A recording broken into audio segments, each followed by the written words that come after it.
कोणतेही browser open करा.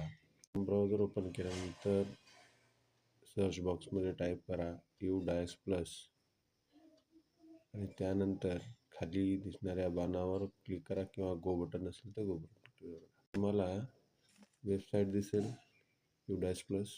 वेबसाईटवर क्लिक करा. वर दिसणाऱ्या मेनूत क्लिक करा. Log in for all modules वर क्लिक करा आणि खाली जाऊन महाराष्ट्र स्टेट निवडा आणि महाराष्ट्र स्टेट निवडल्यानंतर गो बटनवर क्लिक करा. त्यानंतर या ठिकाणी आपला युजर आय डी आपला UDICE असेल, UDICE टाका आणि तुमच्या शाळेचा जो पासवर्ड आहे तो पासवर्ड टाका. त्यानंतर कॅप्चा टाका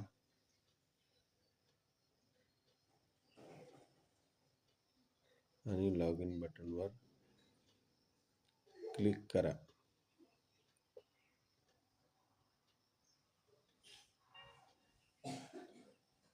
आणि या प्रकारचा डॅशबोर्ड दिसेल.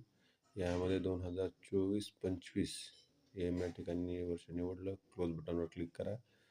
त्यानंतर या ठिकाणी ॲड स्टुडंट जे पहिलीचे विद्यार्थी आहेत त्या पहिलीचे विद्यार्थी भरण्यासाठी आपल्याला ॲड स्टुडंटवर क्लिक केल्यानंतर तो जो विद्यार्थी आहे तो भरण्यासाठी आपल्याला एक पूर्ण माहिती येईल.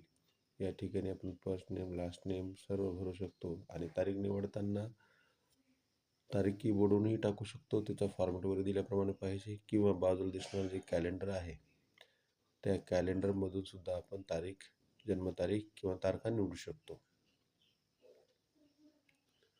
आणि पूर्ण या प्रकारची माहिती भरल्यानंतर आपल्याला सेव्ह बटनवर क्लिक केल्यानंतर या प्रकारे विचारणा केली जाईल. ती क्लिक करून सेव्ह करा आणि गो टू न्यूली ॲडेड लिस्टवर क्लिक केल्यानंतर आपल्याला या ठिकाणी विद्यार्थी दिसेल. आणि विद्यार्थी दिसल्यानंतर या ठिकाणी आपल्याला वेगवेगळ्या प्रोफाईल दिसतील. GP, EP, FP म्हणजेच जनरल प्रोफाईल, एनरोलमेंट प्रोफाईल आणि फॅसिलिटी प्रोफाईल दिसेल. त्याच्या खाली डाटा कम्प्लिशन केल्याचं कम्प्लिटेड अशा प्रकारचं बटन दिसेल. ते जर क्लिक केलं पूर्ण माहिती भरून तर आपला डाटा कम्प्लिशन इज कम्प्लिटेड या प्रकारचा मेसेज येईल. त्यासाठी आपल्याला तिन्ही प्रकारच्या प्रोफाईल पूर्ण करणं आवश्यक आहे. या ठिकाणी व्ह्यूमध्ये गेल्यानंतर आपल्याला वेगवेगळे विद्यार्थी दिसतील. त्यापैकी आपण ज्या विद्यार्थ्याचं अपडेट करायचं त्याचं नाव टाकूनही आपण अपडेट करू शकतो. या ठिकाणी मी आर्या नाव टाकलेलं आहे. त्या विद्यार्थ्याचा डेटा आहे. त्याची जनरल प्रोफाईल, त्याची एनरोलमेंट प्रोफाईल, त्या विद्यार्थ्याची फॅसिलिटी प्रोफाईल, सर्व प्रोफाईल भरल्यानंतर अशा प्रकारची विचारणा केली जाते. आणि कंप्लीट डाटा केल्यानंतर आपल्याला मी या ठिकाणी कंप्लीट डाटा न करता डॅशबोर्डवर गेलेला आहे. आणि या ठिकाणी मी परत त्याच विद्यार्थ्याला सर्च केला आहे आर्या. आणि तुम्ही पाहू शकता मी डाटा कंप्लीट न केल्यामुळे या ठिकाणी डाटा इन प्रोग्रेस या प्रकारचा मेसेज आहे. आणि तिन्ही प्रोफाईल कंप्लीट आहेत परंतु जे शेवटचं कन्फर्मेशन आहे ते मात्र कंप्लीट नाही. मी त्याला कंप्लीट करतो. या ठिकाणी कंप्लीट डाटा हे बटन दाबून कंप्लीट करत आहे.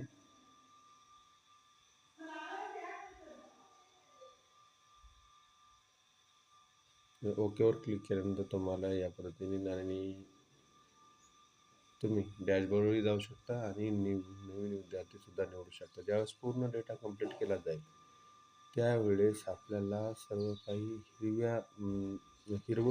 हिरव्या रंगामध्ये डिस्प्ले केला जाईल. तर या ठिकाणी मी आर्या नाव शोधतो आणि ते आपण पाहू शकता पूर्ण डाटा कंप्लीटेड नावात मेसेज आलेला आहे आणि तिन्ही प्रोफाईल हिरव्या रंगामध्ये ठिकाणी आणि त्यानंतर आपण लॉग आउट करून या वेबसाईटच्या बाहेर येऊ शकतो. धन्यवाद.